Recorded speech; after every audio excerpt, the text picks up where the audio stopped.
a football podcast for football fans by football guys. Welcome to the End Zone Experts.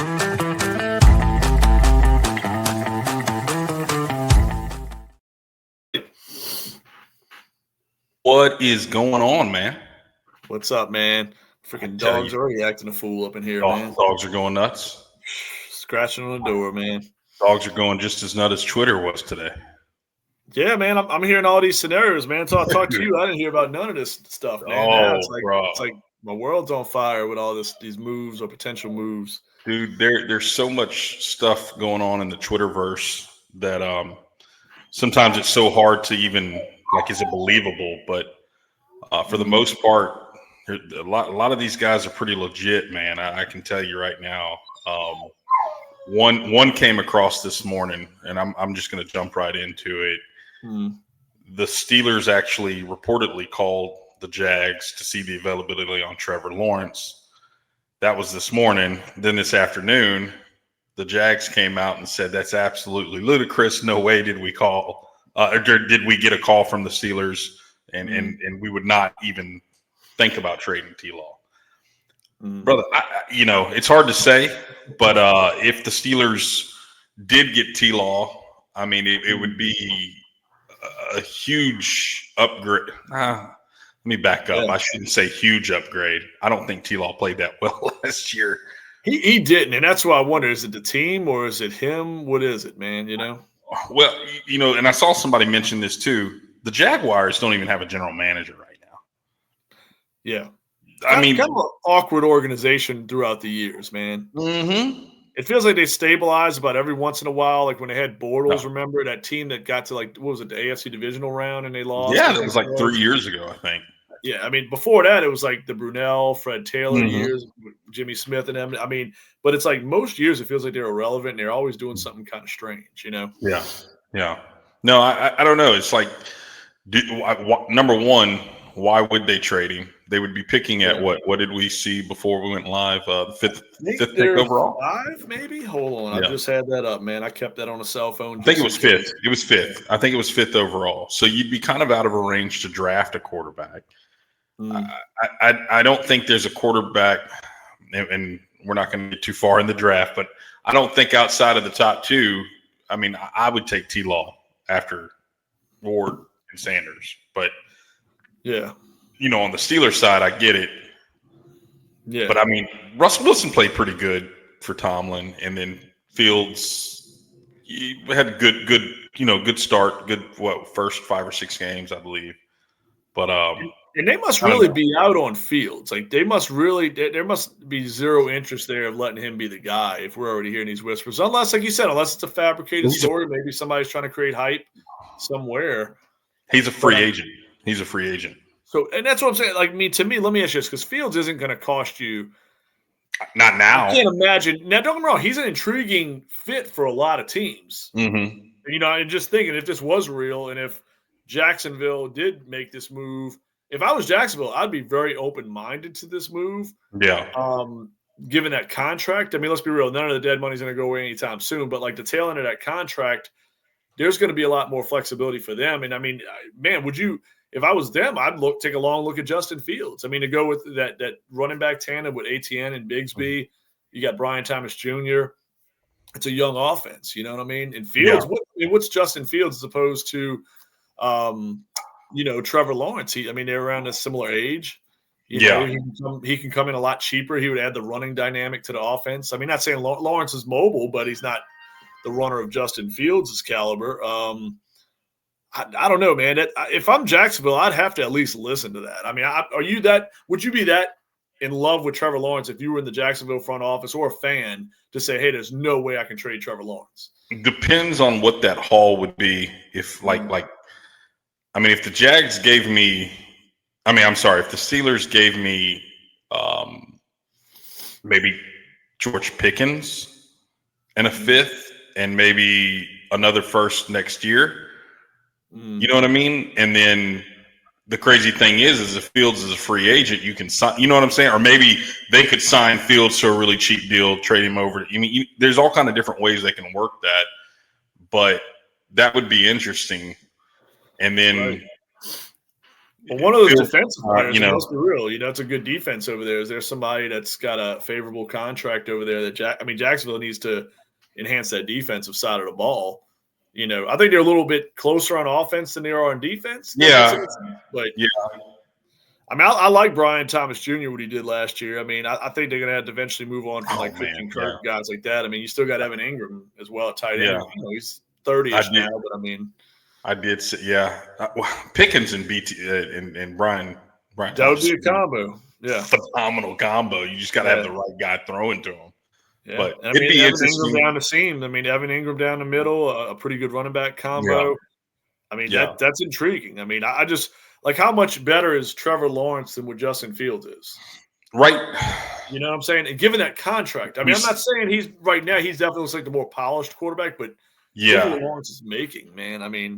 I don't think they're that far off in terms of like on the field playing, but I do believe like the hype over T-Law and all that. I think he's hyped up a little bit more than Fields, and I still don't think we've seen the end of Fields being a starter. I just think he's pretty valuable. I don't know. That's just me.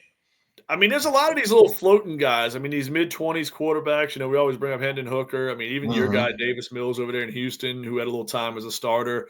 And that wasn't the best situation when you guys had him out there. No. And then Joe Milton's a guy that picks up a little steam after late last year.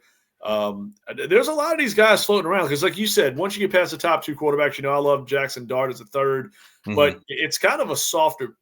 To me, outside of those three, it gets a little questionable because Ewers, to me, is a little uncertain. Dylan Gabriel, guys like that. I think there's some uncertainty there. Following the first two or three guys. Yeah, it's tough. This draft is really. This isn't like you pass quarterback drafts. This is kind of a tough one. But we're gonna see. Let's see what happens. We've got off season hasn't even begun yet. So, what is that? Your Teletubby going off there or what? Yeah, that's what sounds like it, huh? That's another phone call, man. I gotta silence this thing. Okay, I hear you. Yeah, dude. But I don't know where that goes, man. I don't know. That's just the other one you told me. I know you're going to get into that one in a second. The other one's a little more crazier. This one is more sensible from the Steelers' standpoint because Russ isn't the answer. Maybe they don't like Fields enough. They don't have a high enough draft pick to go chase one of the two, elite QBs in this draft. So, Lawrence makes a shit ton of sense for Pittsburgh. He does for stability, and the thing is now I think like we're going to back up to George Pickens. Apparently they want to maybe they get rid of him. I don't know. There's some kind of debacle going on. He's a bit he's got a personality. Head case, yeah. He's like so now you get Trevor Lawrence, but then what are you going to do with Pickens? You're going to trade him, and then who's he going to have to throw to? This to me would basically, if you get Trevor Lawrence, let's just say by some wild ass way this happens, I think you would almost be forced to go wide receiver in the first round. Yeah. And it's another good class. I don't think it's as good as last year's class, but they could go get a strong. Yeah, it's strong. Yeah. It's strong. And there's some receivers out there, man. Even if it's not the fancy T. Higgins thing, I love Chris Godwin, man. I think Godwin could come back off that lower leg injury and just get he was cooking before he went, on IR. Yeah. And in other news, we're going to jump into this real quick because I know you're just itching to get this talking about. You want to throw that other one first? Or are you saving that one? The older. I'm going to save that one. Older QB. Okay. I'm gonna save that one. Let's. I need some more coffee before we get into that conversation. Yeah, that's a bizarre one there. That's a the Saints finally get their guy in Kellen Moore. Had his press conference today. A lot of people were making hype of what he was saying / not saying about Derek Carr without saying anything positive nor negative. It was just very, head coach saying he's coming in here, he's got to see and meet everybody. So everyone's still kind of on the fence. I feel as each day grows in New Orleans, more and more people are jumping on the cut train, the cut car train. Yeah. Again, no one knows we're not there yet, but you know how I feel. And it gets complicated, man. And if the average fan's gonna say, hey, you know what? We've had these kind of, run-of-the-mill QBs like, after Drew retired, we've had Jameis Winston, Andy Dalton, a little Taysom Hill here and there. We got a Derek Carr, who's probably performed the best and most consistent out of that group, which a lot of Saints fans don't want to admit, but, I mean, the numbers don't lie there. It probably is that time with a new head coach, to move on from him. Here's the issue, man. You cut him the way the dead money is structured on that contract. You save nothing by cutting him before June 1st. So I think you would actually save $1 million, which to me, in that situation, some players that make sense with a quarterback. I don't think it makes sense to cut Derek Carr for $1 million savings on your cap sheet. However, after June 1st, I think that number goes up tremendously. I think it's like almost $30 million you save if it's at the June 1st. But keep in mind, if that's the case, you basically took yourself out of free agency before that. If you don't subtract that $30 million, how can you go out and be a player in free agency at all? If that makes any sense. So to me, I've seen one writer propose, if they can't trade him, which has been talked about, I saw one local writer propose a restructure situation with Derek Carr. And he says, I know first thing people's going to think, oh, well, this is going to attach us to Carr for 2 or 3 more years. He said, well, they can get creative with that contract, and that would significantly lower his cap number this year. His debt, you would get some flexibility there. You could probably cut him some point next year, the following year, but essentially he would be in a more favorable position as a cap number, and you could, still have him compete against a younger quarterback that you might draft or bring in from elsewhere. So I mean, or a guy that's currently on a roster. Yeah. And the restructure thing, to me, it's kind of interesting because let's be real, you're going to have some marriage of restructure, some kind of combination of restructures and guys getting cut. You only have 2 post-June 1st cuts that you can make. And to me, there's a lot of cut candidates on the Saints team, so they got to be real careful the way they do this because the way Loomis effed up these contracts, you can't just go say, hey, cut Cam Jordan, cut DeMario, cut Tyrann Mathieu, cut Taysom Hill. It's not that easy just to cut the older guys the way he structured these deals because you're not saving that much on some of them, the way he kicked this money down the road.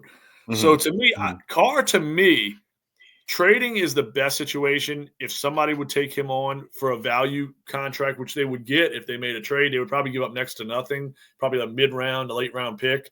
I would love that avenue. Save some money, get something for him. But the restructure is not the worst thing in the world for me. Post-June 1st cut's not the worst thing. But to me, the post-June 1st cut is a problem because that's going to take away from what Kellen Moore in his first year as a head coach can do in free agency. Well, okay, to that point, regardless if you cut him post or you don't, you still aren't going to be able to sign anybody. You probably it doesn't matter. You're not going to be a big player no matter what. No.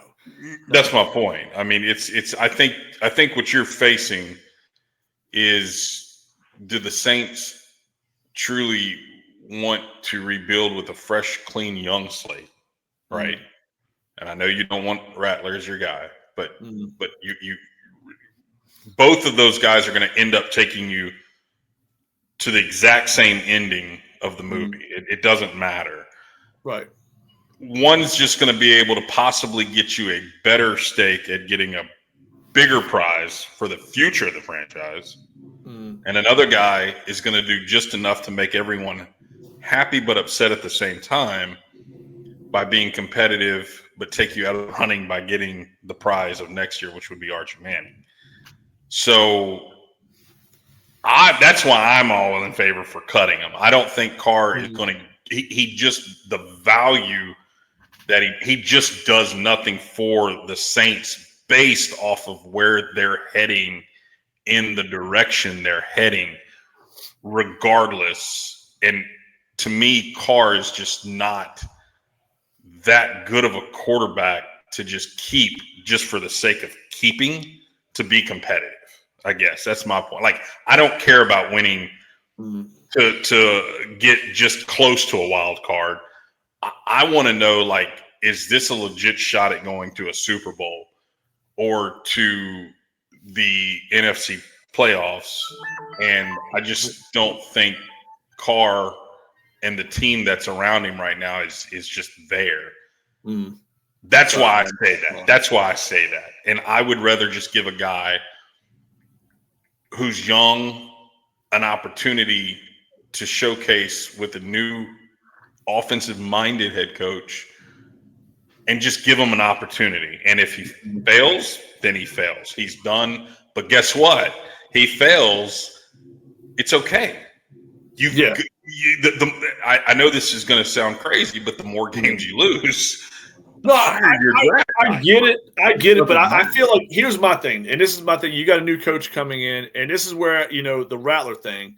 Mm-hmm. If Rattler turns around and if he turns it around and looks like a completely opposite quarterback, because I didn't see anything that showed me franchise quarterback last year. I know people are going to find one throw he made or two throws he made. I'm going to look at all the incompletions. I'm going to look at the missed open guys, the lack of reading defenses, the overrated mobility that people tend to throw his way. He's a 4.9 40 guy.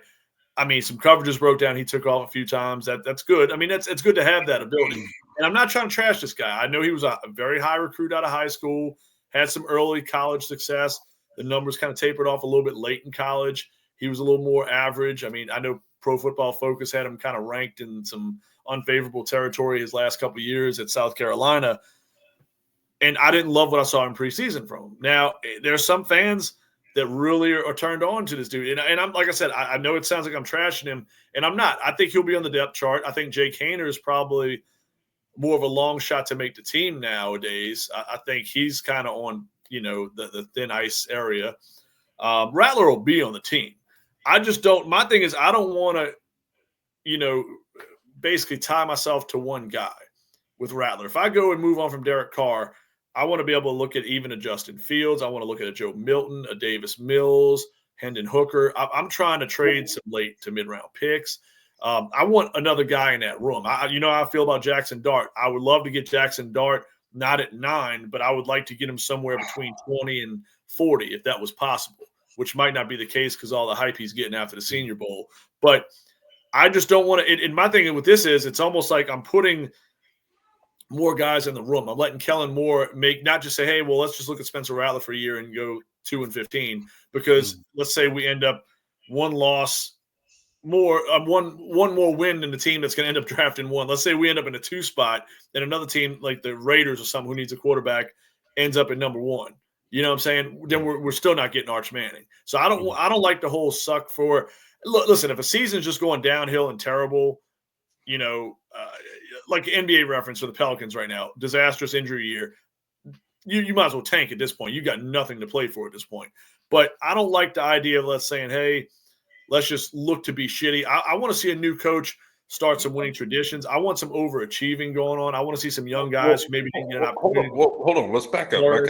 Hold that. What you're saying. Like, I think you can be still somewhat competitive and still move forward as an organization.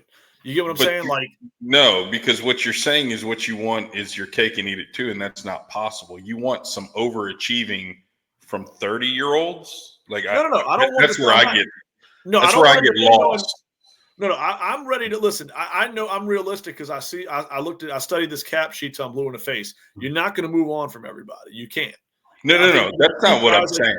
That's not what I'm saying. But I mean, keep the team intact because you're bound by it through money. I get it. That's 100. I'm with you on that. Regardless, if you can move things around, great. If you can't, don't. Not a big deal. But you said you want to get younger. Mm-hmm. Well, you can't get younger because you don't want to get younger because you don't want Carr to leave. No, but I mean, listen, I'm okay with Derek Carr leaving. I'm fine with that. I just think that the problem is you're upside down on dead money. It's like being in a bad car note or something like that. So to me, Cam Jordan, you don't save anything by cutting him. But Cam Jordan on the field, he's more of a part-time player. His game has fallen off tremendously the last couple of years. But sure. He is as great of a mentor as a young pass rusher could have. He's a guy who's had an outstanding career. He's a smart dude. He's got a willingness to work with young players from everything you hear. Demario Davis, I mean, he's going to be 30. He's 36 now, I believe. still playing at a decent level. I didn't realize he was 36. And I tell you, the crazy thing about it is I love those guys for leadership. And listen, there's no offense against Tyrann Mathieu. He's a New Orleans guy, St. Aug guy, I believe, and, LSU, all that stuff. But Tyrann Mathieu's become a liability at this point. If I could save $7 million by post-June 1st cutting him, I do that because I think Will Harris is a better safety. He's a restricted free agent, if I'm not mistaken. I bring Will Harrison as a starter next year, younger option. I move on from Tyrann Mathieu. I can't move on from DeMario. I can't move on from Cam because I don't save anything. And I understand they could be a post-June 1st cut, but I think you lose a little bit of leadership. And I think Kellen Moore is going to want to have certain guys around like that. Like, to me, you're going to – let's be real, only 2 cuts. So you got to use them wisely. Maybe it's Carr and Mathieu. I wouldn't have a problem with that. You know what I'm saying? But you can't cut everybody. Some of these ways of getting under the cap are going to include restructures. I think you're going to see a restructure with Taysom Hill. I think you're going to see it with DeMario, with Cam Jordan. I think Taysom, even coming off the injury at 35, is still going to have, something to give to that offense for a young quarterback, whoever that is. I think he can still make that guy's job easier with what he does. I think DeMario and Cam are like coaches on the field. So to me, let's just say hypothetically those 2 cuts are Tyrann Mathieu and Derek Carr. You're saving somewhere with post-June 1st cuts. I think you're saving around like $38 million or something by cutting those 2 guys, somewhere in there, which is fine. If you go that route, let's do it. And you can spread that dead money off a little bit and you'll be a lot more favorable in years to come with the cap, and it'll allow you, I guess to get younger in those spots. You'll have a younger quarterback. You'll have a younger safety. I mean, like I said, everybody's not going to be erased. I mean, I wasn't in favor so much of the Kamara extension, but they gave it to him, and now you kind of tied to that. I want to see Kendre Miller eventually do what he did to Mark Ingram and take that role and let Kamara be the new Ingram, if that makes any sense. I'm going to be very intrigued to watch the Saints in this offseason for 2 reasons. I think Mickey Loomis has went under a lot of scrutiny, and I think he's went under a lot of, fans are dragging him through the mud. And it's going to be interesting to see 2 things. One, he does nothing, and he just lets free agency play out the way we all think it's going to play out. Or 2, you start seeing the Saints really start maneuvering and shifting things around in order to get younger and rebuild faster. I just have this feeling. I don't believe Kellen Moore was the first choice at head coach. Okay. I don't believe matter of fact, I know that's the case. I can tell you that I know that, right?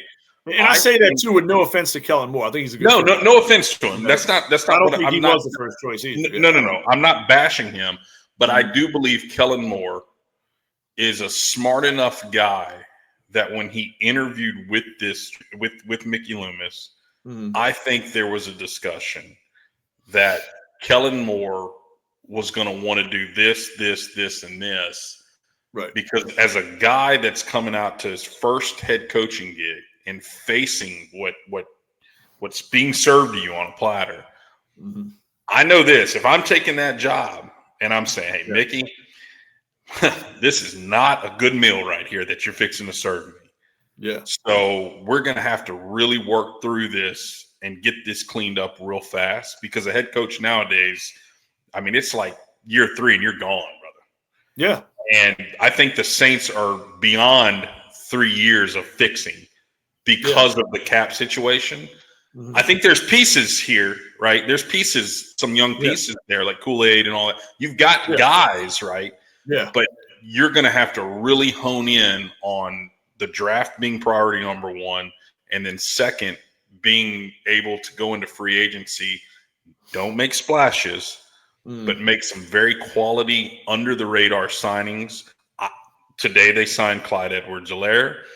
I understand he's not an RB1, but the guy's 24 years old. He's young, and all he needs is an opportunity, a fresh start with a brand new offensive-minded head coach. I'm not saying he's going to be the LSU of old. That's not what I'm saying. But him, Kendre Miller, I like better, and people are going to probably, go crazy when I say this, but I would trust that as my backfield going for the future. Alvin Kamara. I think Alvin Kamara can be traded right now for I don't know, maybe a fourth, third, maybe if you're lucky. I don't know what his market would be, but I think I would at least try and move that and go younger. I think younger for you guys is the key. Yeah, and draft. And while you're doing that, I'm looking at something really quick while you're doing that. Yeah, and I want to pull up his. I'm curious. I mean, listen, dude, I wouldn't be opposed to trading Kamara. I don't know what his value would be. I don't like the extension at all. I mean, and listen, I love what Alvin Kamara's done for this team, but he was good. He's 31 years old now. You know, if you were to trade him, let's just see what the trade would do. All right, so this is a trade situation. You would relieve. So you're upside down. It looks like a trade would not relieve you any money for Kamara. Depends on what you're negative $12 million on dead money if you trade him. Mm-hmm. Now you save $3 million in next year. Mm-hmm. I think Alvin Kamara. Value. You can bet on Alvin Kamara being here. It's the value you're getting back. Like if you're getting an extra. I don't know. I mean, can you get a third? I don't know. Maybe. But I'm not cutting him if I don't save anything. If that makes sense. No. That's what I'm not saying cut. I didn't say cut. I'm not trading him for like a late round pick if I don't save anything. Like Lattimore, you saved $11 million, I want to say, against the cap. See, that's where. See, why? Why would you not trade him to get a younger asset? What if you have a Zach Bond sitting there, right? So here's my. And this is where nothing. This is why I'm going to explain with Kamara. So this is why I feel Kamara. Okay, let's just say your boy Spencer Rattler or Jackson Dart, anybody, whoever it is, that quarterback. Alvin Kamara is a good blocker. He's a guy that's caught over 80 passes multiple times in his career. But see, he's a strong yards per carry per guy. He's going to put you in favorable spots. Alvin Kamara will help your quarterback get better sooner. And I know he's going to be getting. I know he doesn't have a ton of mileage, and that's that Sean Payton system that helped put him that way at this point in his life. He hasn't had 250 carry seasons in his life. I don't think he's ever gotten to that number, if I'm not mistaken. This year was one of his heaviest workloads. But Kamara, here's my thing: if Kamara saved you $8 million against the cap, and I can go get a 4th round pick in a trade, I would do it because the cap is so precious to this team right now. If I'm not saving anything on the cap, I'm not taking a 4th round pick for him. I'll take a 2nd, but I'm not taking a 4th or 5th or 6th for a guy who I think is more valuable on the field. I think they cut Jamal Williams from day one because he saves you $1.5 million against the cap, and he's absolutely was dog shit the last 2 years. Mm-hmm. So to me, I cut Jamal Williams. My running back room, I would love to see Alvin Kamara, Kendre Miller, who I want to take the spot at some point, and then Clyde Edwards-Helaire, Jordan Mims, maybe a late round pick. I just I don't want to make basically I'm making money moves at this point if I'm the front office. If I'm moving Kamara, it would have had to have been a situation where I'm saving money. But Loomis already with this contract, I think Kamara is going to be one of your restructures. I think that's going to happen. I think Kamara will be a restructure just like DeMario, Cam, Taysom Hill. I think there's that core group of guys. And I know as an outsider, you're going to say, hey, it's a homerism. No, I'm just saying if the money was there to cut or trade any of these guys, if the dead savings was there to where I can reduce my cap number, I would do it on any one of those guys. And I love all those guys as players, but you need to move forward. But the problem is, go look at these contracts. You can go to Over the Cap or Spot Track or anything. There is no savings this year on these guys unless you restructure. So to me, I'm going restructure City on about 4 or 5 of these guys. I wouldn't be opposed to cutting Matthew and Carr. And I think that gets you significantly under the cap. Like you said, a layer move. You can make another move you can make several moves like that and go after these low cost, low risk, high reward kind of guys. That's what you should do. But I'm just saying, I think Kamara, if I don't save anything, I don't want to make a deal with Kamara unless somebody does something off the wall. See, I don't see a 1st or 2nd round pick, which they want. I don't see why you wouldn't. I just don't see by the time I don't save anything. That's why it doesn't make my gain. But you gain. You gain an asset that could possibly be a stud for the future of your franchise, and that's what you need to be playing for. You're not playing for a good. Listen, no, I'm not trying to increase my win total by doing that. I'm trying to make my quarterback better. That's my point. Is you're trying to make your quarterback better, but how are you going to block or get open and a safety valve for a quarter? I think those types of things make quarterbacks better in the long term. You know what I mean? Like, no, I get what you're saying. I think he's too valuable to that young quarterback to cut. Because, I mean, I'm not saving anything. Remember, I don't get any cap savings. It makes no sense for me to move on from him. See, it does if you're gaining something in return that could be an impact player. Now, you may not get it. That's all on the Saints. I think I could get fourth-round picks for a lot of different guys on this team. And listen, I don't know if you'll get a fourth round. You may get a third. You may get a fifth. I don't know that. Well, somebody does something stupid and offers me a second for Kamara, then absolutely. That to me breaks that point. But he's still going to be – you're still going to carry around – that's what I'm saying. The money, he's still going to hurt you. Like, to me, the cap is such – it's like the elephant in the room, and I can't get past it to get this team better. I think. Well, the only way you get past it is you're going to have to make unfavorable decisions that people aren't going to like. And one of them is going to be you're going to have to me swallow it and let Carr go. Just there's no point. That is your elephant in the room. No, Carr's going to most likely be gone. I mean, we talked about that restructure conversation, which it wouldn't hurt me if they did that, because if anything that saves money and makes sense, I'm okay with it. If they post June 1st cut him, I'm good with that. If it's him and Tyrann Mathieu, I think that's an easy call. I think that's almost $40 million, or that's about $40 million almost. Whatever we said, $38 million. Yeah. That gets you where you need to be. You get younger, you get a younger quarterback, you got a younger safety to replace him. Yeah. I think that's the right direction. I think, you're gonna move on. I mean, there's guys like Juwan Johnson won't be here. I don't think Mathieu will be back. I think I think Jamal Williams is gone. There'll be in Carr most likely gone, but I mean there'll be different names there. There'll be some of the same guys, but to me, a guy that's okay. So an intriguing guy to me. And here's another one, and people are going to say, "Hey, he's young, give him a chance." But this is what an intriguing name that might get you a pretty good return in as far as like a second round pick, maybe a third, is Chris Olave. And here's the problem I have with Chris Olave. He's going into a situation.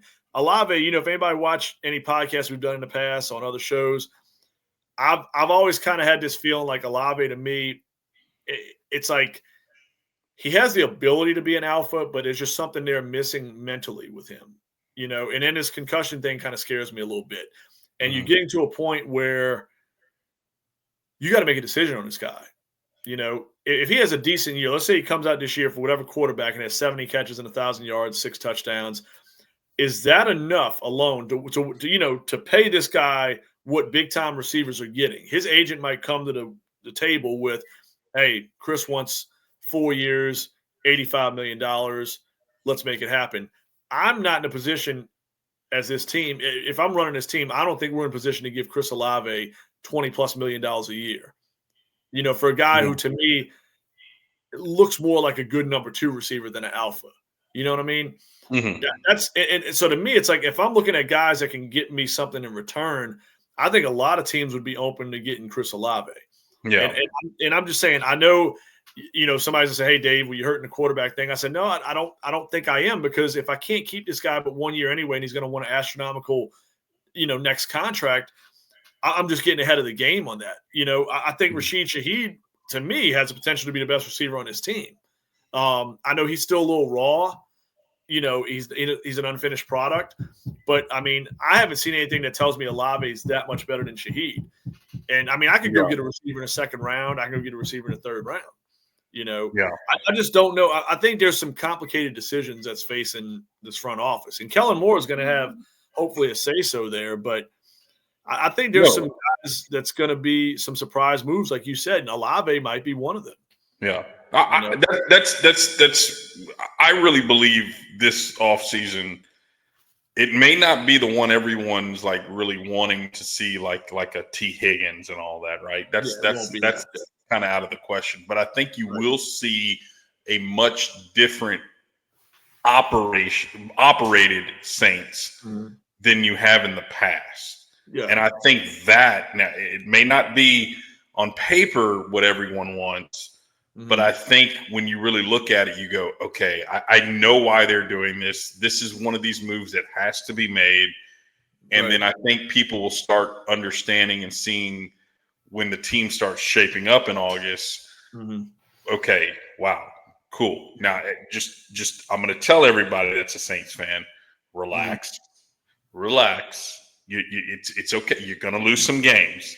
Yeah. But what you're really trying to do right now is identify the youth and the guys that are going to be a staple in this franchise for years to come. And that's what you call rebuilding. And that's what you have to find those guys that are going to be the new Saints. Right now, I mean, if you would have had Zach Bond and Trey Hendrickson, and you would have been in a better shape, but obviously they went left and should have went right. And that's okay. It's okay. That's just football and that's business. But I think now you're probably in the best situation to now finally lay the plan of starting a rebuild. You have your guy now. You have your head coach. I'm 50-50 on Moore. I feel like he is going to be the long-term guy, and then I feel like he is kind of a scapegoat if things go sour just because of the wreck Mickey Loomis has caused. Well, that's the problem. Losher, Loomis, they're still there. Yeah. It's just the good old boys are still there who've absolutely fucked this team up after Sean Payton and Drew Brees left the town. That scares me. That scares me. I mean, like I said, remember, and I'll say this 1,000 times like a broken record. Don't forget, these are the guys that allowed Zach Bond, Chauncey Gardner-Johnson, Trey Hendrickson, Teron Armstead, et cetera, to get out the door and brought in guys like Jameis Winston and Jarvis Landry and Tyrann Mathieu and Jimmy Graham at like 38 years old or whatever it was. This was, it's a poorly ran organization, dude. It hasn't been that way for the last 3 or 4 years. For now. But see, this is when I really love to watch. And I know this is kind of it's crazy, but I love when a franchise has hit rock bottom, right? And gets the opportunity to rebuild and start becoming a new. It's kind of like when a snake sheds its skin. You know what I'm saying? You get to see the brand new Saints, because right now Saints fans only remember Drew Brees and the good old time of the 2009, Super Bowl. But even more recently, Chris, me and you always talk about this. They had a great run from 17 to 20. I know. But what I mean is, like, I think that's the guys that they're still attached to right now that they need to move on from it or start building the new nucleus. You know what I mean? Yes. I agree. They need to get past, like, it's done. Like, that's done. Let's go forward. Let's stop hanging on to these what ifs, could ifs, maybes. Listen, there's going to be court. Sam Darnold, get it out of your head. I wouldn't want him anyways. Just get him out of your head. I don't trust that. He had amazing receivers. The T. Higgins, get that out of your head. Not saying T. Higgins wouldn't be good here. No, but you're not ready for T. Higgins yet. No, you're not ready. We're not ready for that yet. $90 million of cap space, and T. Higgins would be in the conversation. But the good news is, every year or every other year, there is always going to be a big free agent needing to be signed somewhere. You're going to have an opportunity to grab one of those guys, but right now you just need to focus on getting younger and getting better to where you have a solid nucleus, like you said, to go after these big guys later on in the future. But with that being said, we're going to go back to the Saints. But real quick, let's get on to Davante Adams. Reportedly is open to going to Green Bay, but there's another team apparently interested in him on the West Coast, and it's not the Niners. It's the Chargers. Yeah. And that's interesting, considering they've got Ladd McConkey, but they do have the quarterback. I think he's going to be the number 2, Adams. Oh, no. Well, no. Adams at this age, yes. Yeah. I think he's good for McConkey. I think he's good for McConkey. I think he takes a lot of focus off of McConkey. No, that wasn't where I was going. He's not going to be he's not going to be the one. I'm saying that with him there and Herbert and Ladd McConkey, you saw what they did with Harbaugh as head coach. They definitely elevated. Adding someone like him, I think it would be beneficial, and you've already got the quarterback. Yeah. I have also heard and seen the 49ers too. Mm-hmm. And that's interesting because I've heard they're trying to possibly look at trading Deebo Samuel. I think there's going to be a lot of trade. Yeah, Deebo, I think Deebo's gone. He just looked lethargic last year. He did not play like very he just well. Did not want to be there. Yeah, he just didn't perform, man. And to me, it's like Kittle's still balling into his 30s. Ayuk had the injury. I think he'll bounce back. Pearsall showed some signs. Mm-hmm. They still have CMC maybe for another year or two, but that team is going to be fun to watch too because they got a higher pick than they normally have. Jordan Mason, what do they do with him? Because I think he can go start in several places. The defense has to be repaired again. Dude, I don't know. Devontae could make sense there. I mean, it's possible, but I like the Chargers thing, like you said, dude. To me, the Chargers can really make some noise. I mean, McConkey, to me, I was nuts about McConkey before last year, and I think he's an absolute legit superstar receiver. I think he's just something like we haven't seen in a while. He's different. But Adams would take that focus off of him, and I think, man, that offense, look, they probably go back with J.K. Dobbins, but Dobbins with that injury history, I would love to see them go grab a running back in like the second round or something and have this young stud waiting behind Dobbins that could, be as an insurance policy for him. And Devontae Adams with Ladd, with Justin Herbert, dude, that looks like a team that could make a deep run into the AFC next year. Yeah. I'm not the biggest fan of wide receivers over 30. Right. They become very I don't know what the right word would be, but they become they can fall off really quick. I mean, they like do. A top 3 receiver to like dog shit in 2 years, They do. It's happened with a bunch of them, Yeah, no, you're right. They do. It's crazy, and the more that they start changing teams, that makes me a little nervous. Yeah, but it's going to be interesting to see where Adams goes for sure. And you'd probably get him at some kind of discount. Let's be he would be discounted. Talk about top money. You're going to get him at a favorable price. I mean, if I was them, I'm still adding another young receiver maybe late because I don't think they're sold on Quentin Johnston. I mean, he's got stone hands at times. I mean, he just hasn't really panned out. Maybe add another receiver in the mid rounds late in the draft. Somebody, but put Adams out there for now. And, I think he helps make that Herbert McConkey connection even better. In a weird way, Yeah. But I like that. I like that a lot. I think that could happen, man. Yeah. I don't know about Green Bay, man. I know the Green Bay, everybody wants to tie him there, but man, I think the damn receiver room's complicated enough out there, man. I think it's a weird wide receiver. Yeah. It feels like there's a lot of potential. And I don't know if receivers what puts them over the edge. I like what they got over there. Receiver and tight end. I mean, I think that's a good – I like to see that Green Bay thing organically keep just growing. Yeah. I like what they have. Yeah. I wouldn't go try to reset anything over there. Let's turn our attention real quick to another wide receiver, which I think we can all agree, the top wide receiver, T. Higgins, in this free agency. Yeah. Patriots obviously are very interested. Another team I would – love for him to go to would be the Panthers. But I think both would fit him well. And Higgins is going to obviously be signed to a large contract. Yeah. Patriots, Carolina, that's kind of where I'm picking. Yeah. We'll see. But Patriots would make a ton of sense. Yeah. Ton of sense. Drake May, late surge. Listen, I like DeMario Douglas a little bit, but he's more – a number 2 or 3. Let's be real. The rest of that receiving room is like pretty expendable. I would love, man. He's got Hunter Henry, not a bad tight end. Hunter Henry's, you can live with Hunter Henry there for a young quarterback. Ramondre's he's kind of going into like a make or break year for me. I think he's got talent, but they got to repair that line over there. They got to get better on offensive line, and they got to give Drake May a legit number 1. Yeah. Yeah. What's interesting is I sent a tweet out yesterday morning that Higgins finished last season after missing 5 games, right? Which is crazy.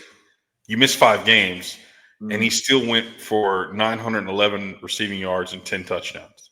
Yeah. That's missing 5 games. Yeah. Like he could have easily went over 1,000 and probably maybe 15 touchdowns. I mean, maybe 15 touchdowns, but still, that's damn impressive. I mean, to me, the guy's the number one wide receiver in the NFL, but I just think he's going to end up getting paid. He's going to leave Cincy. I mean, I think so, man. I mean, and you look at, I don't know if there's another team that could come out of nowhere. And I mean, you look at teams with a lot of cap money. That's the first thing you do. Cap money. Raiders. Minus, with a vacant wide receiver one situation. You know, Raiders. Like the Raiders kind of coming to mind. But the Raiders, I think they got to get their quarterback. I love Bowers. I think everything could play off of Bowers, in my opinion. I think they could get, but you got to get that quarterback straight. They can get the rest of those receivers some other way. But like you said, Carolina, giving Bryce Young that legit one after the progress he showed in the second half of last year, and then Drake May with the Patriots, that's got to be the top two. I mean, I'm just trying to look around, man, and think about other teams. Yeah. I don't know if anybody fits as good as those two, as far as a suitor for T. Higgins. For T. Higgins. I would say Patriots, Panthers. One comes to mind, Buffalo Bills. I don't know what their cap situation looks like offhand. I don't think it's going to be as good as some of those other teams. I think he's going to go take some serious bacon. He's going to go get some serious. The Raiders have like $90 million. Yeah. So I think I would not be shocked if the Raiders make a move considering Pete Carroll and Tom Brady are there. I think they're looking to really build this thing up fast. I was about to say, do you see a bold move with them trading into that, with that Tennessee Titans situation, trading into that number one pick? No. What I do see is them making could you imagine a Cam Ward with Brock Bowers? And if they did, here's what I'll say. Here's what I'll say. I'll play this into a fantasy draft / free agency move. If they could somehow trade into the number one overall pick and get either Ward or Shador, I just have this weird feeling they're going to take Shador somehow.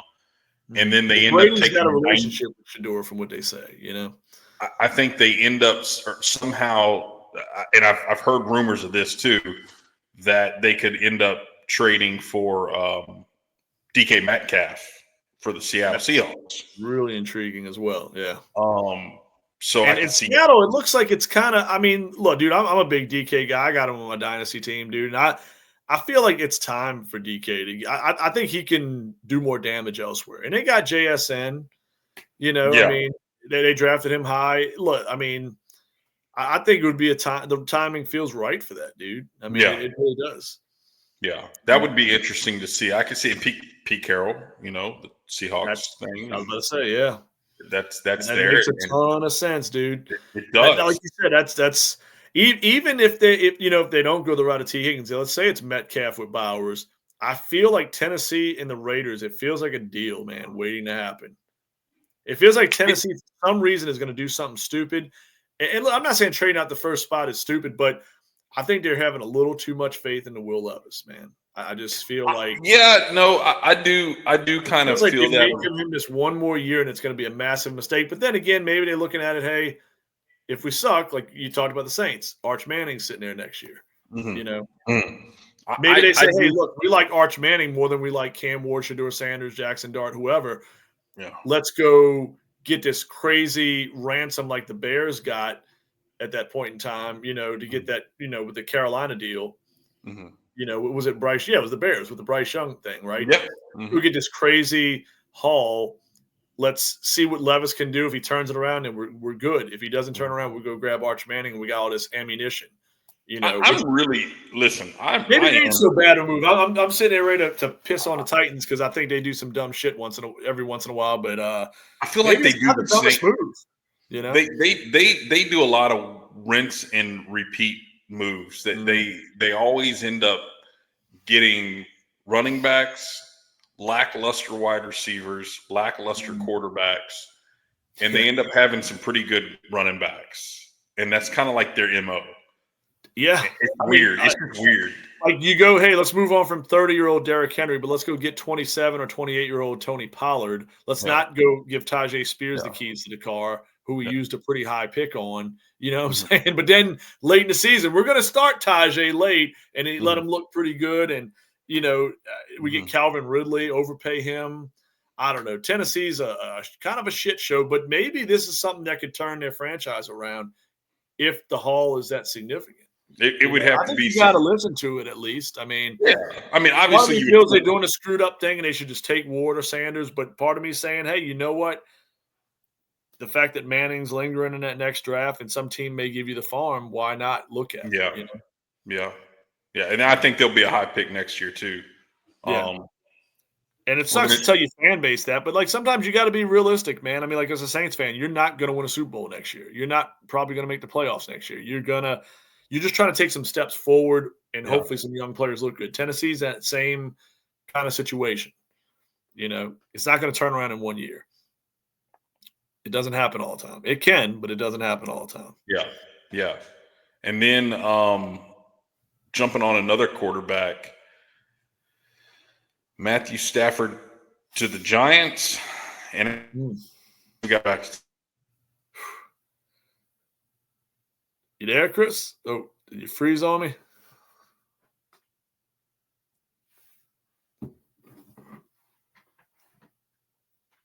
I think Chris is frozen, y'all. Let's see what's going on.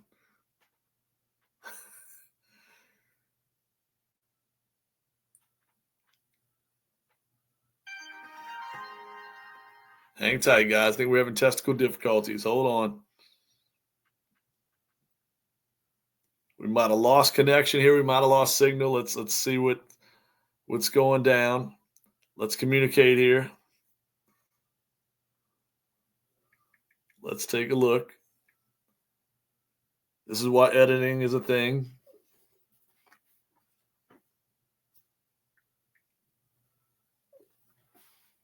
Oh, there we go. I think we're